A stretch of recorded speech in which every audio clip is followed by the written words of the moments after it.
शुरू अल्लाह के नाम से जो बड़ा मेहरबान निहायत रहम करने वाला है। दोस्तों अस्सलाम वालेकुम। आज की इस वीडियो में इलेक्ट्रोस्टैटिक्स के बारे में जानेंगे।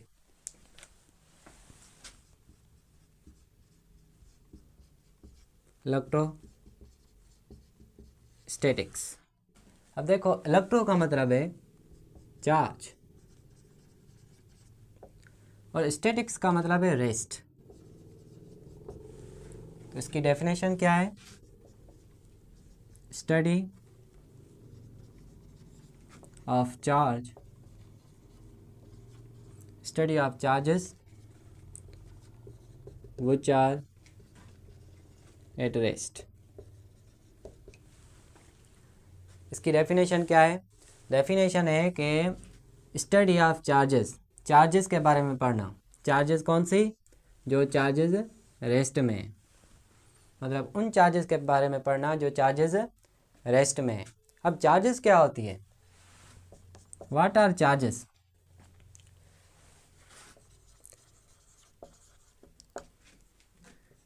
Charge, it is the basic characteristic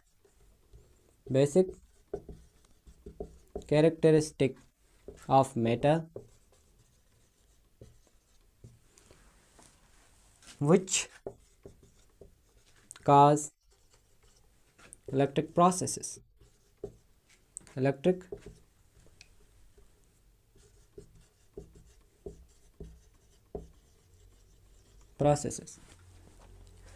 electric charge क्या होती है? It is the basic characteristic. ये एक बेसिक कैरेक्टरिस्टिक होती है किसकी? मैटर की। और ये क्या करती है? ये काज है। जो भी इलेक्ट्रिक प्रोसेसेस हो रही है वो किसकी वजह से हो रही है? ये इलेक्ट्रिक चार्ज की वजह से हो रही है। जैसे आप देखो कि रोशनी, बिजली देखते हैं, अट्रैक्शन और रिपल्शन। दो मैग्नेट अगर एक दूसरे के करीब हो तो अट्रैक्शन और रिपल्शन ये किसकी वजह से होती है? ये इसका रीज़न क्या है? जैसे आप देखते हैं ना कि एक्सेलरेशन क्यों पैदा होती है? वो फोर्स की वजह से। अब देखो कि इलेक्ट्रिसिटी का रीज़न क्या है? अट्रैक्शन और रिपल्शन का रीज़न क्या है? रीज़न है चार्ज। रीज़न, काज क्या है? चार्ज। तो चार्ज क्या है? चार्ज एक बेसिक कैरेक्टरिस्टिक है। जो भी इलेक्ट्रिक प्रोसेसेस हो रही हैं उनका जो बेसिक जो काज है वो है चार्ज। ठीक है। अब चार्ज जो है, चार्ज क्या है? It is the intrinsic property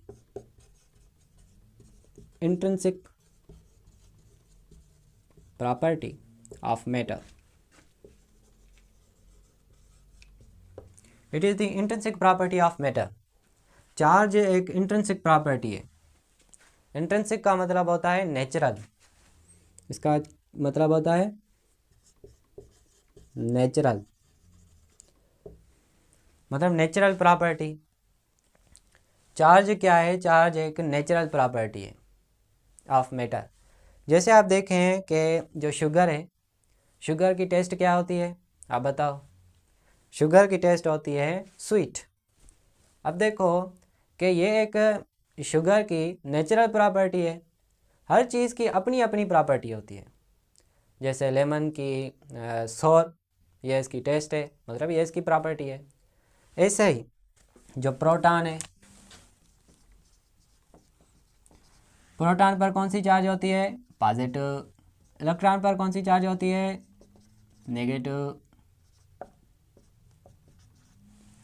और प्रोटॉन पर पॉजिटिव चार्ज, ये क्या है? ये इसकी इंट्रिंसिक प्रॉपर्टी है। अब हम प्रोटॉन की जो पॉजिटिव चार्ज है इसको हम तब्दील नहीं कर सकते कि प्रोटॉन की जो पॉजिटिव चार्ज है इसको नेगेटिव चार्ज कर लें, या इलेक्ट्रॉन पर जो नेगेटिव चार्ज है उसको पॉजिटिव कर लें। ऐसे नहीं कर सकते। प्रोटॉन पर जो चार्ज है वो चार्ज ही होगी। जैसे शुगर की जो टेस्ट क्या है? स्वीट है, वो स्वीट ही रहेगी। ठीक है। चार्ज क्या है? चार्ज एक इंट्रिंसिक प्रॉपर्टी है। और चार्ज को जो रिप्रेजेंट करते हैं वो क्यू से करते हैं, मतलब सिंबल क्या है चार्ज का? Q। अब यहाँ पर कॉन्सेप्ट होगा, चार्ज का सिंबल है Q, यहाँ स्मॉल q, Q से भी रिप्रेजेंट करते हैं, मतलब इसको जाहिर चार्ज को रिप्रेजेंट करते हैं Q से, कैपिटल Q से या स्मॉल q से या E से। E पॉजिटिव रख लें या E नेगेटिव रख लें। अब इसे हम क्या कहते हैं, चार्ज। अब चार्ज जो रेस्ट में हो या जो स्टैटिक में हो, मतलब रेस्ट में जो चार्ज हो वो होती है पॉइंट चार्ज। जो चार्ज रेस्ट में होती है या स्टैटिक, बात एक ही है, तो उसे हम कहते हैं पॉइंट चार्ज। और ये जो पॉइंट चार्ज है इसे हम कहते हैं डायमेंशनलेस। ये पॉइंट चार्ज डायमेंशनलेस होती है, ठीक है। चार्ज को रिप्रेजेंट करते हैं Q से या स्मॉल q से या तो E से। और ये चार्ज अगर रेस्ट में हो तो वो किस में पढ़ेंगे, इलेक्ट्रोस्टैटिक्स में, ठीक है। अब चार्ज का यूनिट क्या है, चार्ज का यूनिट है कॉलम, COL, कोलम्ब। एक कॉलम बराबर होता है 1 कॉलम्ब वो बराबर होता है 6.24 × 10 पावर 18 इलेक्ट्रॉन्स। 18 इलेक्ट्रॉन्स लिख लो या प्रोटॉन्स। 18 एक कॉलम 6.24 × 10 पावर 18 कॉलम इलेक्ट्रॉन्स या प्रोटॉन्स के बराबर होता है। अब चार्ज क्या है, चार्ज को रिप्रेजेंट करते हैं Q से और इसका यूनिट है कॉलम और ये एक इंट्रिंसिक प्रॉपर्टी है। अब देखो, चार्ज इज क्वांटाइज्ड। चार्ज क्या है, एक क्वांटाइज्ड है, मतलब ये एक क्वांटाइज्ड हम उसे कहते हैं जो, इसकी मैं डेफिनेशन लिख रहा हूँ यहाँ पर जो ब्रैकेट में, having fixed amount of energy. जैसे आपने सुना होगा पैकेट्स, वही है quantized having fixed amount of energy, मतलब ये जो एनर्जी है चार्ज ये फिक्स्ड होती है। जैसे आपने डेफिनेशन लिखी कॉलम, एक कॉलम में कितने इलेक्ट्रॉन्स होते हैं, 6.24 × 10 पावर 18 इलेक्ट्रॉन। लेकिन अगर हम इलेक्ट्रॉन के बारे में देखें कि एक इलेक्ट्रॉन या प्रोटॉन ले लें, उसमें कितनी चार्ज मौजूद होगी, ये जो चार्ज है वो क्या है, क्वांटाइज्ड है, तो कितनी चार्ज मौजूद होगी, कम से कम जो इंडिपेंडेंट रह सके वो होगी 1.602 × 10 पावर -19 कॉलम। 1.602 × 10 power -19 column. ये क्या है, क्वांटाइज्ड एनर्जी है, ठीक है। चार्ज क्या है, चार्ज क्वांटाइज्ड है, चार्ज इंट्रिंसिक प्रॉपर्टी है, charge is integral multiple of fundamental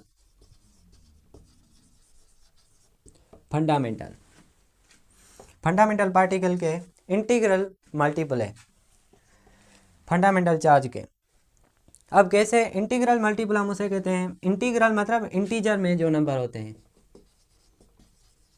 integer आपने पढ़ा होगा। इंटीजर क्या होती है, इंटीजर देखो ये एक नंबर लाइन है, नंबर लाइन पर क्या होती है, नंबर्स होते हैं, ठीक है।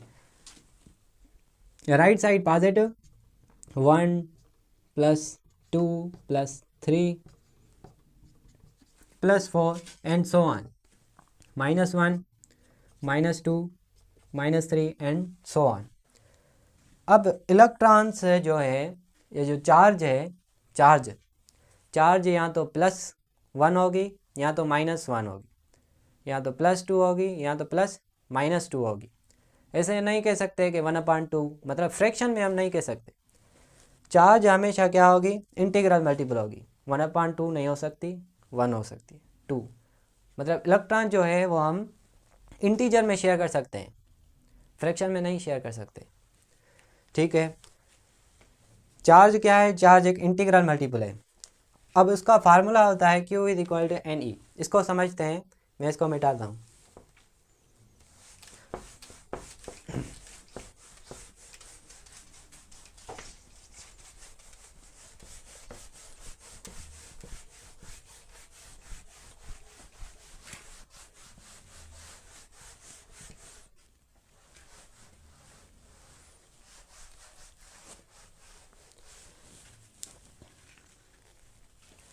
Q is equal to n E.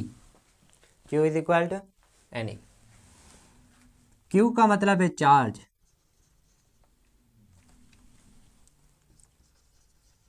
Charge, और N का मतलब है मैग्नीट्यूड, और E का मतलब है, जैसे आप देखो पार्टिकल्स, वन कॉलम में कितने पार्टिकल्स मौजूद होते हैं, 6.24 इंटू 10⁻18 इलेक्ट्रॉन। अब देखो Q क्या है, चार्ज कॉलम, Q क्या है, चार्ज, उसका यूनिट कॉलम, मैग्नीट्यूड, ठीक है। और ये क्या है, यह भी चार्ज है, प्लस है या माइनस है, ये ज़ाहिर करेगी। ठीक है, अब देखो ये एक कॉलम है। फॉर एग्जांपल अगर आपको पता ना हो कि एक कॉलम में कितने पार्टिकल्स मौजूद होते हैं, तो आप क्या करेंगे, फार्मूला इस्तेमाल करेंगे। फार्मूला इस्तेमाल करके आप पार्टिकल्स मालूम करेंगे। ठीक है, कैसे मालूम करेंगे, देखो Q is equal to n e. हमें एक कॉलम में पार्टिकल्स इज इक्वल टू मालूम करने हैं। ठीक है, तो हमें क्या मालूम करना है, पार्टिकल्स, इनको मालूम करना है। जैसे आप देखो Q is equal to n e, हमें E मालूम करनी है, E is equal to Q/N। ये आपको समझ में आया। हमें क्या मालूम करनी है, E। E जो मालूम कर रहे हैं वो right side, left side equal के लेफ्ट साइड, और जो चीज़ मालूम करते हैं उसके साथ जो भी चीज़ होती है वो डिनोमिनेटर में चली जाती है, और Q सेम ही ऊपर। तो इस फार्मूला के ज़रिए हम मालूम करेंगे। जैसे आप देखो E is equal to Q कितनी है, मतलब चार्ज कितनी है, वो है 1। अब देखो चार्ज एक है, अगर आपको गिवन हो कि 2 कॉलम है, उसमें चार्ज, उसमें कितने पार्टिकल्स मौजूद होंगे, 3 कॉलम है, उसमें कितने पार्टिकल्स मौजूद होंगे, 4 कॉलम है, उसमें कितने पार्टिकल्स मौजूद होंगे, देखते हैं। एन की जगह पर आप क्या रखेंगे, एन की जगह पर आप क्या रखेंगे, एन की जगह पर 1.602 इंटू 10⁻−19 कॉलम, ये आप रखेंगे, क्योंकि आप क्या मालूम कर रहे हैं, ई मालूम कर रहे हैं। E is equal to Q is equal to n e, हमें ई मालूम करनी है। आप देखो e is equal to 1/6 into 10⁻−19 coulomb किसके बराबर होगा, 1.99 किसके बराबर होगा, 6.24 इंटू 10⁻18 इलेक्ट्रॉन्स। आप देख सकते हैं 6.24 इंटू 10⁻18, अगर आप डिवाइड करोगे तो आपको आंसर यही आएगा। ठीक है, ये एक कॉलम में पार्टिकल्स मिले, क्या किया, Q is equal to n e था, charge is equal to n e, हमने क्या किया, E जो है वो यहाँ पर रखा, और N की जगह पर N, एक कॉलम में एक इलेक्ट्रॉन में जो पार्टिकल है उसमें कितने पार्टिकल्स मौजूद होते हैं, 1.602 इंटू 10⁻19 कॉलम, ये मैंने पहले ही आपको बताया था। एक कॉलम में 6.24 इंटू 10⁻18 इलेक्ट्रॉन। अगर एक इलेक्ट्रॉन है या प्रोटॉन है उसमें 1.602 इंटू 10⁻−19 कॉलम। अगर पॉजिटिव है मतलब प्रोटॉन है तो उस पर पॉजिटिव, और अगर इलेक्ट्रॉन है तो उस पर नेगेटिव चार्ज। मैग्नीट्यूड सेम है लेकिन जो चार्ज है वो डिफरेंट है। ठीक है, अब देखो हम क्या मालूम कर रहे हैं, 2 कॉलम में मालूम कर रहे हैं। एक कॉलम में इतने पार्टिकल्स मौजूद थे, 2 कॉलम्स में कितने, 2 coulombs is equal to what, चलो ठीक है, Q is equal to n e, फिर भी सेम ही तरीका होगा। हम क्या मालूम कर रहे हैं, ई मालूम कर रहे हैं। आपको पता है कि एक कॉलम में कितने पार्टिकल्स मौजूद होते हैं, 6.24 × 10⁻18। एक कॉलम में इतने पार्टिकल्स मौजूद होते हैं। ई मतलब पार्टिकल्स, ये इतने पार्टिकल्स है। अब हमें क्या मालूम करनी है, e is equal to q upon n. E is equal to q की जगह पर क्या रखेंगे, कितने कॉलम्स मालूम कर रहे हैं, कितने कॉलम के पार्टिकल्स मालूम कर रहे हैं, 2 कॉलम के। एन की जगह पर 1.602 × 10⁻−19 कॉलम, -19 कॉलम। तो अगर आप ई को डिवाइड करो 1.602 से तो आपको आंसर मिलेगा 1.25 × 10⁻19 चार्जेस, 19 पार्टिकल्स। मतलब 2 कॉलम में इतने पार्टिकल्स मौजूद होंगे। और अगर हम देखें 3 कॉलम में, 3 कॉलम यहाँ पर ही कर लेते हैं।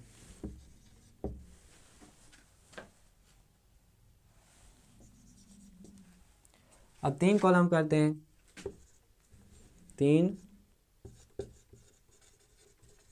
3 कॉलम्स में कितने चार्जेस, कितने पार्टिकल्स होंगे, पार्टिकल्स मतलब ई कितने होंगे। तो चलो, Q is equal to n e, is equal to q upon n, e is equal to q upon N.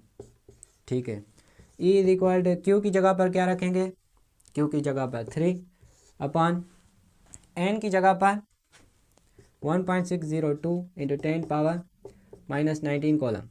अब देखो, जब आप इसको सिंप्लीफाई करोगे तो ई मिलेगी 1.875 या 6 मिलेगी × 10⁻19, इतने पार्टिकल्स मौजूद होंगे। अब चलो, मतलब 3 कॉलम में इतने पार्टिकल्स मौजूद होंगे। चलो ठीक है, अब 4 कॉलम में मालूम करते हैं। 4 कॉलम्स, 4 कॉलम में कितने पार्टिकल्स मौजूद होंगे। Q is equal to n e, is equal to q upon n. E is equal to q कितनी है, हम चार्ज किसकी मालूम कर रहे हैं, किस चार्ज की हम मालूम कर रहे हैं पार्टिकल्स, वो है 4। मतलब 4 कॉलम में कितने पार्टिकल्स होंगे, 4 अपॉन 1.602 × 10⁻−19 कॉलम। तो e is equal to, calculator हो तो आप ऐसे करो, 1 डिवाइडेड बाय 1.602 आपको आंसर मिलेगा 6.24, और 2 डिवाइडेड बाय 1.602 आपको आंसर मिलेगा 1.25, 3 डिवाइडेड बाय 1.602 आपको आंसर मिलेगा 1.76। और अगर आप 4 को डिवाइड करो 1.602 से तो आपको आंसर क्या मिलेगा, चलो देखते हैं। 1.25 + 1.25,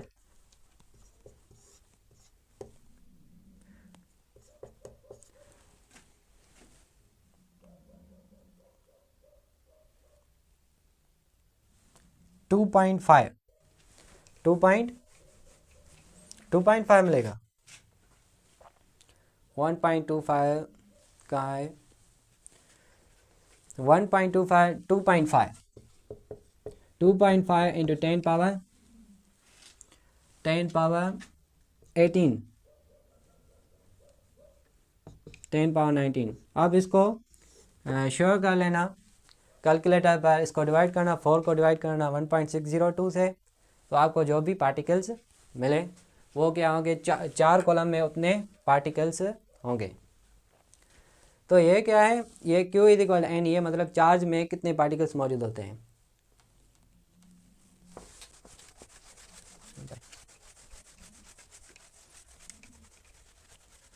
आइए अब हम चार्ज के अट्रैक्शन और रिपल्शन के बारे में समझते हैं। चार्ज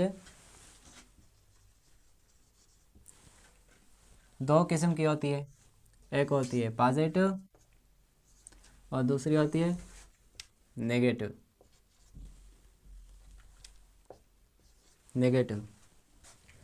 पॉजिटिव चार्ज किस पे होती है, वो होती है प्रोटॉन पर, और नेगेटिव चार्ज इलेक्ट्रॉन पर होती है। ठीक है, पॉजिटिव चार्ज प्रोटॉन पर और नेगेटिव चार्ज इलेक्ट्रॉन पर। ठीक है, अब पॉजिटिव चार्ज अगर आइसोलेटेड सिस्टम में हो, अब आइसोलेटेड सिस्टम क्या है, देखो आइसोलेटेड सिस्टम हम उसे कहते हैं जो उसके मतलब ये अकेली चार्ज हो, इसके करीब कोई दूसरी चार्ज ना हो जो इस पर फोर्स लगाए। अब देखो ये क्या है, आइसोलेटेड सिस्टम में, आइसोलेटेड, और ये भी आइसोलेटेड में रख लेते हैं, अकेली चार्ज रख लेते हैं, अकेली चार्ज है आइसोलेटेड सिस्टम में। ठीक है, अब ये जो पॉजिटिव चार्ज है, अगर इसके करीब कोई भी चार्ज नहीं है लेकिन इसके पास एक फील्ड मौजूद होती है, इसके सराउंडिंग में, ये जो पॉजिटिव चार्ज है इसके सराउंडिंग में इसकी फील्ड होती है, क्या होती है, फील्ड। और ये जो फील्ड है ये भरी हुई होती है, इसमें लाइंस ऑफ फोर्सेस होती हैं, क्या होती है, लाइंस ऑफ फोर्सेस। ये क्या है, ये एक फील्ड है, किसकी, पॉजिटिव की। अब ये फील्ड जो है इसमें क्या है, इसमें है लाइंस, ये लाइंस क्या ज़ाहिर करती है, फोर्सेस को। अब ये फोर्स कौन सा है, ये फोर्स है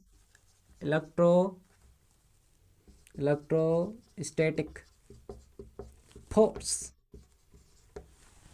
इलेक्ट्रोस्टैटिक फोर्स। ये लाइंस क्या ज़ाहिर करती है, फोर्स को। चलो, अब ये जो नेगेटिव चार्ज है इसकी फील्ड लाइंस, ये देखो, ये जो नेगेटिव पॉजिटिव चार्ज है उसकी फील्ड लाइंस बाहर की तरफ जा रही है, आउटवर्ड जा रही है, बाहर की तरफ एरो ज़ाहिर कर रहा है। और जबकि जो नेगेटिव चार्ज है इसकी फील्ड लाइंस देखो, जूम, नेगेटिव चार्ज जो है वो इनवर्ड डायरेक्शन में है, इनवर्ड डायरेक्शन में। यह भी एक फील्ड है, नेगेटिव चार्ज की भी अपनी फील्ड है, इसकी भी अपनी फील्ड है। कौन सी फील्ड है, फील्ड तो है लेकिन नेगेटिव है। अब ये जो फील्ड है ये किससे भरी हुई है, ये फील्ड किससे भरी हुई है, लाइन से, और लाइंस क्या ज़ाहिर करती है, फोर्सेस को। अब फील्ड क्या है आपको समझ में नहीं आ रहा होगा, फील्ड कोई भी स्पेस है, कोई भी जगह है, उसे हम कहते हैं फील्ड। जिस हद तक इसका फोर्स चले, जिस हद तक इसकी ताकत हो, ये इसकी फील्ड है। जैसे ये मेरी फील्ड है, मैं जिस जगह पर खड़ा हूँ ये मेरी फील्ड है, ये बोर्ड की फील्ड है जिस जगह पर है। तो हर चीज़ की अपनी अपनी फील्ड होती है, मतलब अपनी अपनी जगह होती है। ठीक है, जैसे फायर है, आग की फील्ड होती है, जिस हद तक वो उसकी जो हीट है वो हमें महसूस हो, वो उसकी उतनी फील्ड होगी। अगर आप उसके करीब हाथ ले आएंगे तो आपका हाथ जले, फायर की फील्ड होती है। अगर आप देखें मैग्नेट, नॉर्थ पोल और साउथ पोल, ये फील्ड का फार्मूला हम दूसरे लेक्चर में समझेंगे, फिलहाल इंट्रोडक्शन समझ लो। ये नॉर्थ पोल है और साउथ पोल है, मैग्नेट है दो। ऐसे करते हैं कि ये जो मैग्नेट है इससे बहुत दूर कर देते हैं ये दूसरा मैग्नेट, तो क्या ये इसको अट्रैक्ट करेगा, नहीं। क्यों नहीं अट्रैक्ट करेगा, क्योंकि ये जो दूसरा मैग्नेट है ये इसके करीब नहीं है, क्योंकि ये इसकी फील्ड में नहीं है, ये इसकी फील्ड में नहीं है। मतलब इसकी फील्ड, इसकी जो फील्ड है, इसका जो फोर्स जिस हद तक चल सकता है वो इस हद तक चल सकता है।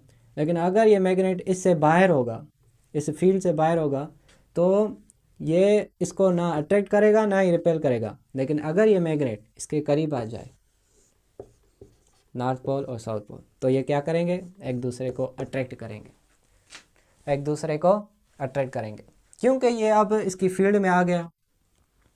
ऐसे ही जो चार्जेस है, चार्जेस की भी एक फील्ड होती है, अपनी एक फील्ड होती है जिस हद तक इसका फोर्स चलता है, इसकी हुकूमत चलती है, इसका फोर्स होता है।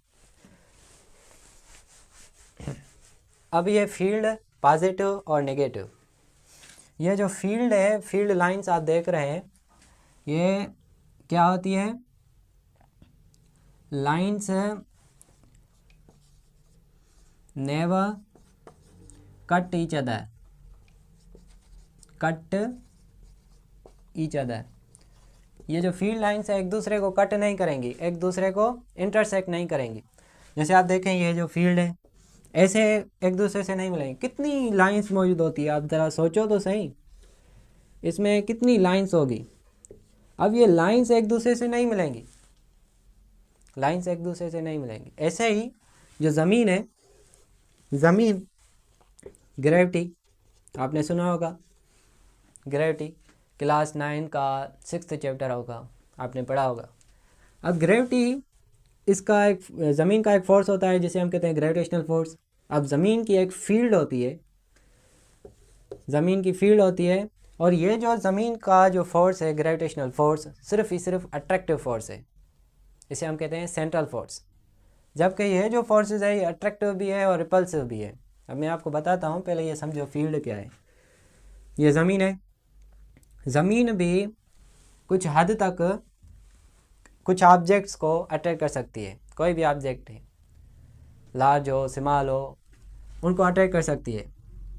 और इनकी जो फील्ड लाइंस होती है, इनके पास भी फील्ड लाइंस होगी ना, इनकी भी एक फील्ड लाइंस, ये एक फील्ड है इसकी जिस हद तक ज़मीन अट्रैक्ट कर सकती है, इनकी फील्ड होती है। अब ये जो फील्ड लाइंस है ये भी एक दूसरे को कट नहीं करती, जिसकी वजह से आप देखते हैं कि जो रेन के ड्रॉप्स है वो अलग अलग सेपरेटली गिरते हैं। ऐसे नहीं कि जो रेन के जो ड्रॉप्स है एक दूसरे से मिल जाएं, अट्रैक्शन हो सकती है, लेकिन ज़मीन क्या करती है, उन सभी पार्टिकल्स को अलग अलग करके खींचती है। मतलब ऐसे नहीं कि सभी पार्टिकल्स को ऐसे खींचे, हर पार्टिकल जो है वो अलग अलग क्यों गिरता है, क्योंकि ज़मीन की जो ग्रेविटी है, ज़मीन की जो फील्ड लाइंस है वो हर पार्टिकल को अलग अलग खींचती है, और हर जो फील्ड लाइंस है वो अलग अलग होती है। आपको समझ में आ गया होगा कि जो नेगेटिव चार्ज है इसकी जो फील्ड लाइंस है वो भी एक दूसरे से अलग अलग है।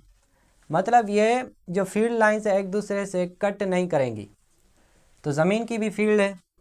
अब हम बात करेंगे कि अगर इन आइसोलेटेड सिस्टम है इसको करीब ले आए, मतलब कंबाइंड सिस्टम हो, ये क्या है, आइसोलेटेड सिस्टम था, अब कंबाइंड सिस्टम हो, कंबाइंड सिस्टम मतलब ये पॉजिटिव चार्ज और नेगेटिव चार्ज इसको करीब ले आए। अब क्या होगा, अब देखो कि ये जो फील्ड थी पहले दोनों ही अलग थे, आइसोलेटेड थे, तो एक दूसरे को अट्रैक्ट नहीं कर पा रहे थे, लेकिन अब ये इसकी फील्ड में आ गया है, पॉजिटिव नेगेटिव की फील्ड में आ गया है, और नेगेटिव चार्ज जो है वो पॉजिटिव की फील्ड में आ गया है। अब देखो फील्ड में आ गए, अब ये एक दूसरे पर फोर्स लगाएंगे, क्या लगाएंगे, फोर्स। अब देखो कैसे, पॉजिटिव चार्ज की फील्ड आउटवर्ड होती है, आउटवर्ड होती है,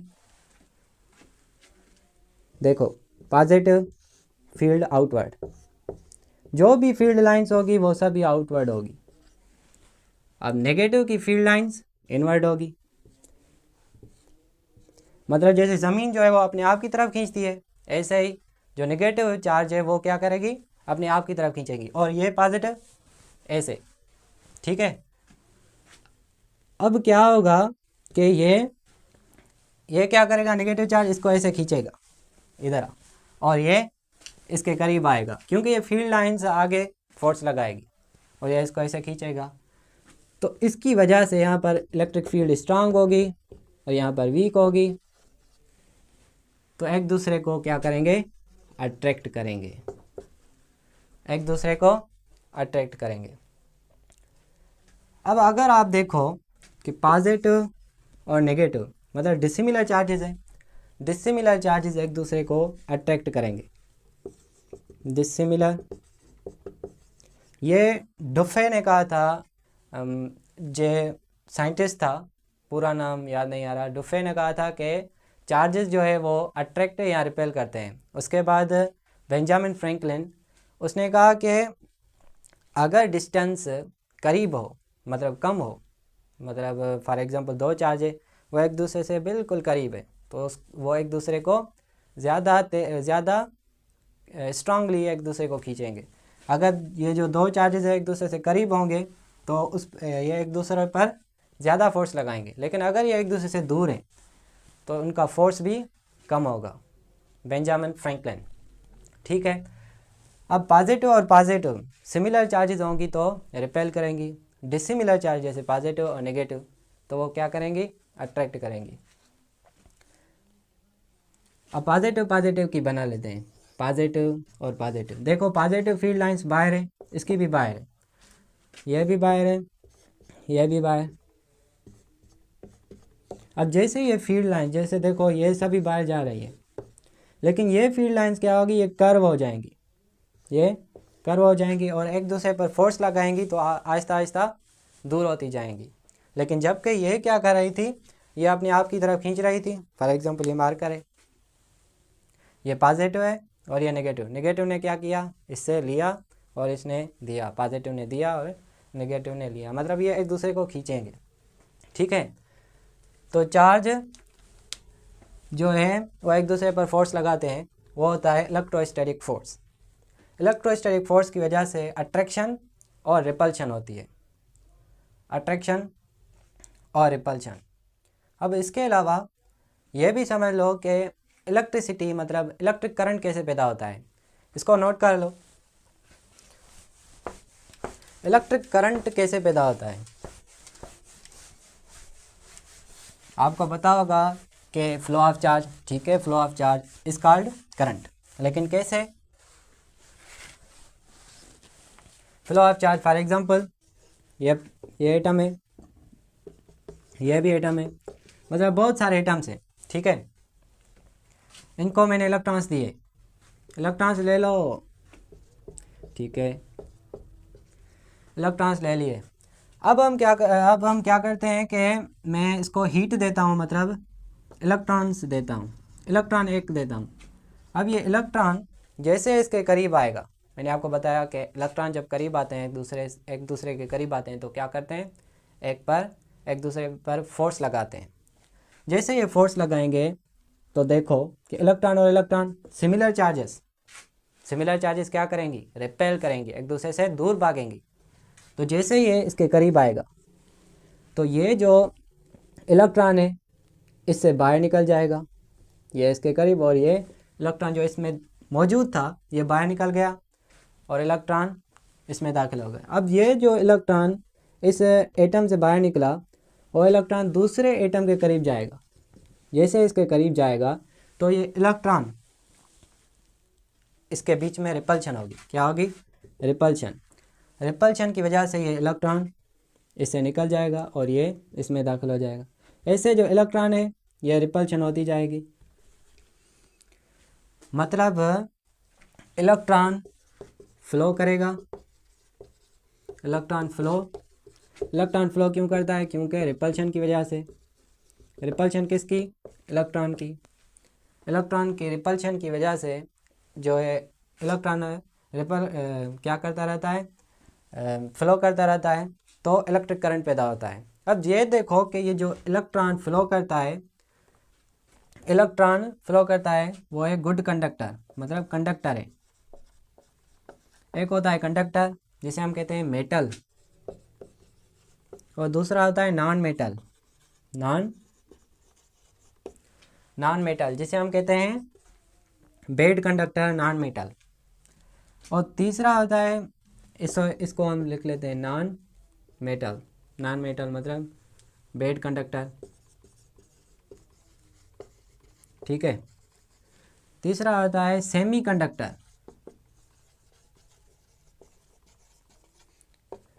कंडक्टर और सुपर कंडक्टर।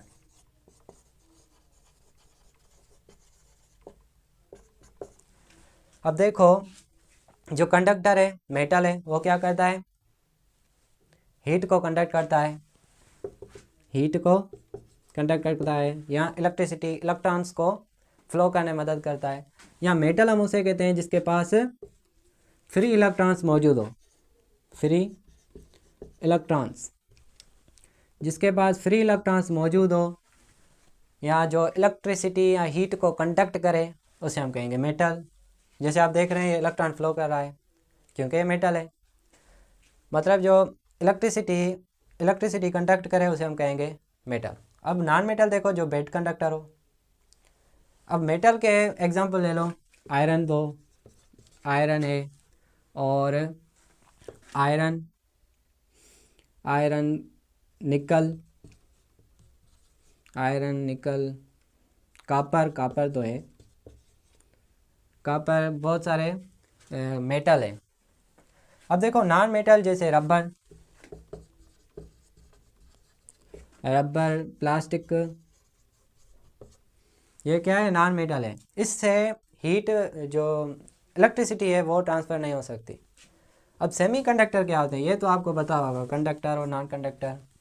सेमीकंडक्टर वो कंडक्टर होते हैं जो जिसमें दोनों की प्रॉपर्टीज़ हो, मतलब ये कंडक्टर भी हो प्लस नॉन कंडक्टर भी हो, मेटल भी हो और नॉन मेटल भी हो, नॉन मेटल भी हो और नॉन मेटल भी हो। मतलब कुछ हद तक ये मेटल हो और कुछ हद तक ये नॉन मेटल हो। फॉर एग्जांपल ये एक मेटल है, इस मेटल को मैंने 50 डिग्री सेल्सियस हीट दी, तो इसने हीट कंडक्ट नहीं की। लेकिन जैसे ही मैंने 50 डिग्री से 1 डिग्री सेल्सियस बढ़ाई, 50 डिग्री सेल्सियस तक इसने हीट कंडक्ट नहीं की, लेकिन जैसे मैंने 1 डिग्री सेल्सियस हीट बढ़ाई तो इसने हीट कंडक्ट करना शुरू कर दिया। मतलब पहले ये नॉन मेटल था, जब 50 डिग्री सेल्सियस से टेम्परेचर बढ़ा तो इसने हीट कंडक्ट करना शुरू कर दिया। तो जो हीट कंडक्ट करता है उसे हम कहते हैं मेटल। तो मेटल भी है और नॉन मेटल भी है। और नॉन मेटल को हम कहते हैं इंसुलेटर। बेड कंडक्टर को छोड़ो, इंसुलेटर जो हीट को कंडक्ट ना करे उसे हम कहते हैं इंसुलेटर, जो इलेक्ट्रिसिटी को कंडक्ट ना करे। और सुपर कंडक्टर जिसमें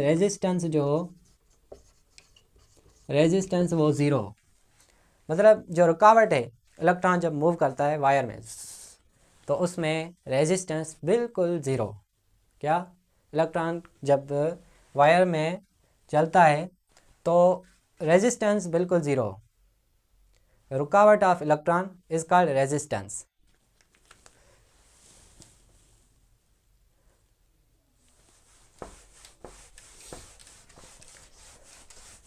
आइए अब हम समझते हैं कि चार्जेस कैसे पैदा होती है, चार्जेस कैसे पैदा होती है ये समझ लो। ठीक है, पहले चार्ज के बारे में समझते हैं, थोड़ा थोड़ा आहिस्ता आहिस्ता समझ जाएंगे, कंप्लीट हो जाएगा। अब चार्ज कैसे पैदा होती है, कोई भी एटम अगर इलेक्ट्रॉन को लॉस करे, या इलेक्ट्रॉन को गेन करे। अब कोई भी एटम इलेक्ट्रॉन को लॉस करे या गेन करे, इलेक्ट्रॉन के लॉस करने या इलेक्ट्रॉन्स के गेन करने की वजह से क्या होती है, इस पर पॉजिटिव चार्ज होती है। जब इलेक्ट्रॉन लॉस करता है तो उसको नेकी मिलती है, और जब एटम इलेक्ट्रॉन को गेन करता है तो उसको नेगेटिव चार्ज, गुनाह मिलता है उसको। अब देखो ये लॉस किया, एटम ने इलेक्ट्रॉन लॉस किया तो पॉजिटिव चार्ज, मतलब ये चार्ज पैदा हो गई। और जब इसने गेन किया तो तब भी चार्ज पैदा होगी। पॉजिटिव चार्ज इसे हम कहते हैं कैटायन, और नेगेटिव चार्ज उसे हम कहते हैं एनायन। ये आपको पता होगा, क्लास 7-8 में पढ़ा होगा। नॉर्मल में एटम जब नॉर्मल होता है, मतलब जो नॉर्मली, तो एटम न्यूट्रल होता है, जब वो इलेक्ट्रॉन लॉस करता है और गेन करता है तब ही उसके पास चार्जेस पैदा होती है। जैसे आप देखो कोई भी एटम ले लो, एटम कोई भी ले लो, हाइड्रोजन ले लो, हीलियम, लिथियम, बेरिलियम, कोई भी। हाइड्रोजन के पास कितने प्रोटॉन्स है? एक प्रोटॉन है माइनस एक इलेक्ट्रॉन, चार्ज कितनी? 0।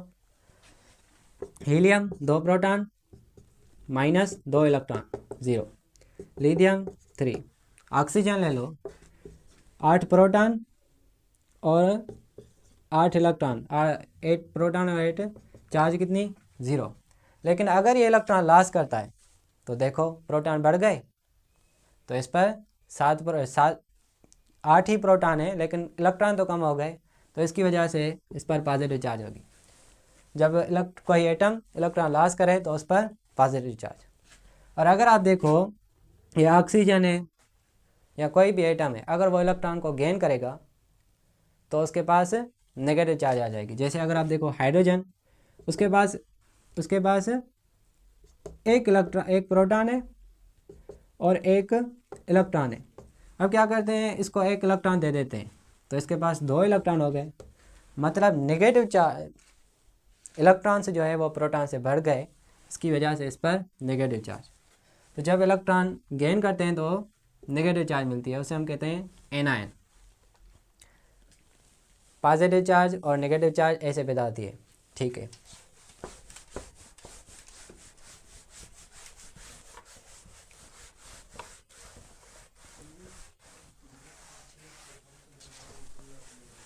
असल में ये जो चार्जेस थी, ये चार्जेस है प्रोटॉन्स के बढ़ने से, जब प्रोटॉन्स बढ़े इलेक्ट्रॉन से तो पॉजिटिव चार्ज, और इलेक्ट्रॉन जब बढ़े प्रोटॉन से तो negative charge.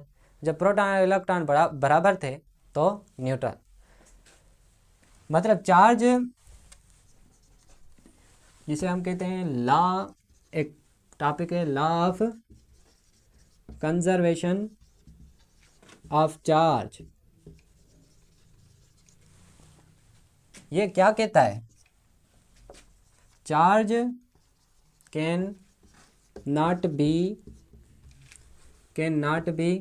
created, charge can not be created nor be destroyed, but can be transferred in isolated system। अब देखो चार्ज जो है वो ना ही पैदा की जा सकती है ना ही उसे हम डिस्ट्रॉय कर सकते हैं, लेकिन चार्ज को ट्रांसफ़र कर सकते हैं। चार्ज ट्रांसफ़र की जा सकती है लेकिन ना ही हम उसे पैदा कर सकते हैं ना ही उसे डिस्ट्रॉय कर सकते हैं। देखो कोई भी, ये एक सब्सटेंस है, इसमें प्रोटॉन्स मौजूद, इलेक्ट्रॉन्स मौजूद है, चार्जेस मौजूद है। किसकी बात कर रहे हैं? चार्ज की। 2 कॉलम, 3 कॉलम और 5 कॉलम, फॉर एग्जांपल ये चार्जेस है इसके पास, ठीक है। ये क्या है? ये ए, कोई भी सब्सटेंस है, मटेरियल है, उसके पास ये चार्जेस मौजूद है। अब क्या करते हैं, दूसरे सब्सटेंस को इसके करीब लाते हैं और क्या करते हैं, ये चार्जेस को दे देते हैं। अब देखते हैं कि हमने जब ये चार्जेस जब हमने ट्रांसफ़र की तो क्या चार्जेस ट्रांसफ़र करने के बाद और ट्रांसफ़र करने से पहले क्या वो सेम है, मतलब क्या वो बराबर है? अगर बराबर है तो ये लॉ सही है। देखते हैं। अब इसका फार्मूला है Q1 + Q2 + Q3 is equal to Q1 + Q2 + Q3। अब फॉर एग्जांपल 3 कॉलम है, ये तो मैंने लिखा ही नहीं। 2 कॉलम है, 2 कॉलम। अब एक से फॉर एग्जांपल 5 कॉलम, 6 कॉलम आ गए, यहाँ पर आ गए x, चलो थोड़ा कॉलम। अब हमें ये मालूम करना है कि बाकी कितने यहाँ पर होने चाहिए। अगर ये बराबर होंगे तो ये लॉ सही है। Q1 क्या है? 2 कॉलम, Q2 क्या है 3 कॉलम, बस 3 ही लिखता हूँ, 5 कॉलम, ये बराबर है 3 + 6 + x। x हमें मालूम करनी है कि यहाँ पर कौन सा होना चाहिए कि ये बराबर हो जाए। ठीक है, 5 + 3 और 2 5 + 5, 6 और 3 12 + x, 10 = 12 + x, 10 में से -12 = x, मतलब 12 में से -2, -2 यहाँ पर होनी चाहिए, -2।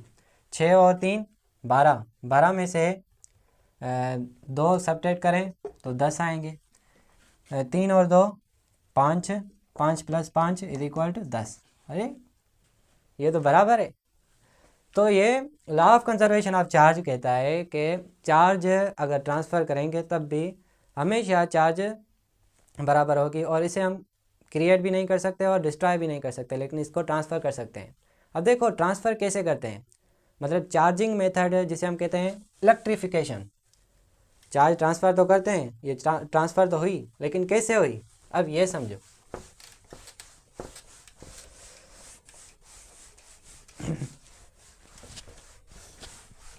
चार्ज ट्रांसफ़र जिसे हम कहते हैं इलेक्ट्रिफिकेशन, इलेक्ट्रिफिकेशन या चार्जिंग मेथड्स ऑफ चार्जिंग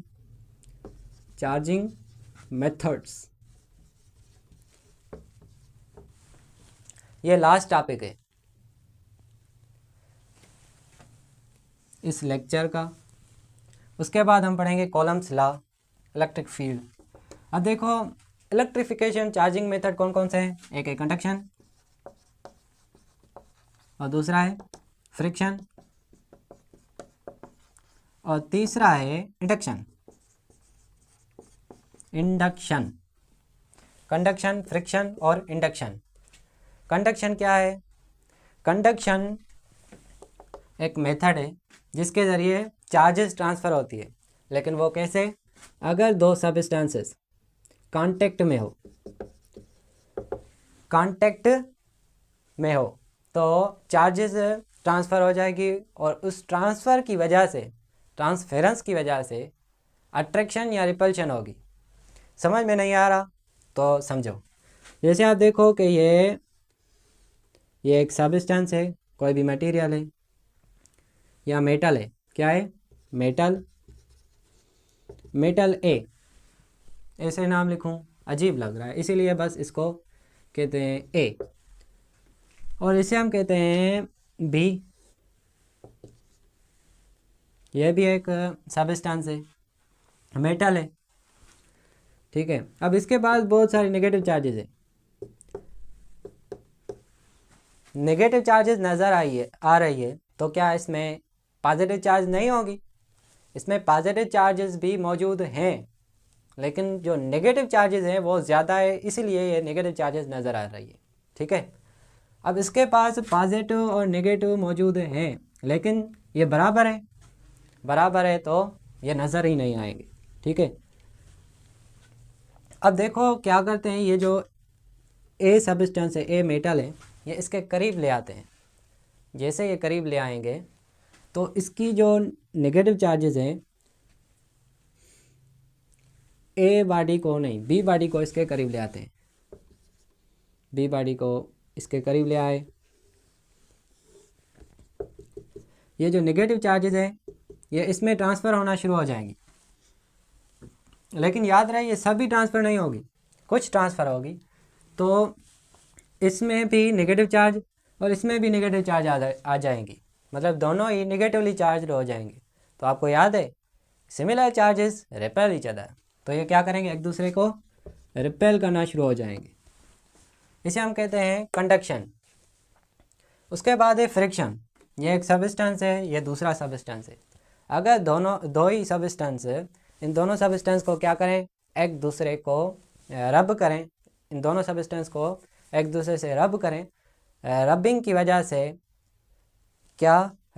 वजह से चार्जेस जो है वो ट्रांसफ़र हो, ये भी ट्रांसफरेंस हुई, लेकिन अगर रब करें दो सब्सटेंस तो चार्जेस ट्रांसफ़र हो तो उसे हम कहेंगे फ्रिक्शन।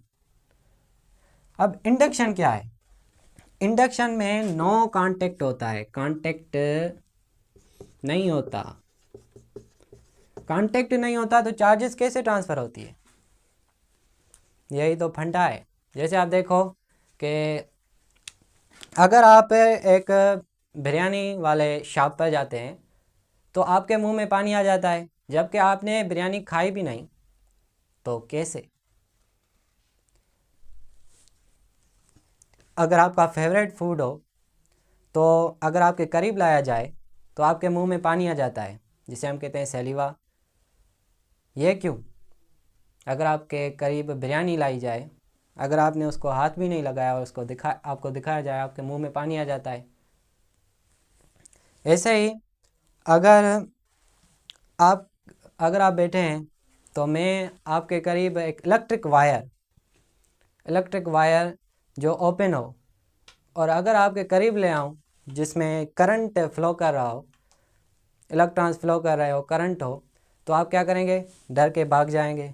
ये अगर मैंने तो आपको इलेक्ट्रिक वायर लगाई भी नहीं, आपको टच भी नहीं हुई, तो आप कैसे डर गए? क्यों डर गए? वजह ऐसे ही अगर आप देखें कि जब आप छोटे थे तो आप क्या करते थे, या कोई भी बच्चा, डॉक्टर अभी सिरिंज मतलब लगाता भी नहीं है, मारता भी नहीं है, उसको पहले ही रोना शुरू कर देता है।